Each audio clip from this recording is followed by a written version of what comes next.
Hello. आज आपण करणार आहोत शेवग्याची कटिंग. तर शेवग्याची कटिंग का करायची? तर शेवग्याचे झाड एकदम ठिसूळ असते. जर जास्त हवा आली तर हे झाड पडून जाते आणि हे जास्त उंच राहिलं तर याचे चान्स जास्त असतात. तर त्यामुळे आपल्याला या शेवग्याच्या शेंडा अशा कट करून घ्यायच्या असतात. शेवग्याचा शेंडा कट केल्यामुळे त्याच्या जी ब्रांच असते ती जाड होते, म्हणजे त्याचा तना जाड होतो आणि आपल्याला शेवगा हा हवेमुळे पडत नाही आणि जास्त पसरण्यासाठी त्याला चान्स मिळतो.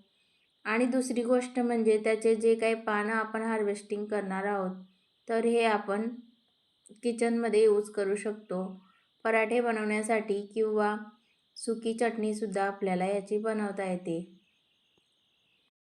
जर तुमच्याकडे थोडीफार जागा असेल तर तुम्ही शेवग्याचे कटिंग नक्की लावा. तर त्याचा देखील आपल्या चॅनलवर व्हिडिओ आहे. तर मी हे सर्व शेवग्याची पाने पुढची तोडून घेते आहे आता. तर हा शेवगा मी बियांपासून तयार केला होता. तर आपल्याला शेवगा हा कटिंग आणि बियांपासून दोघे प्रकारे लावता येतो.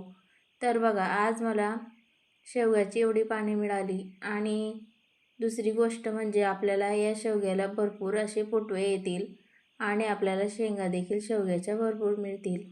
तर त्याच्या शेजारी अशी तूर लावली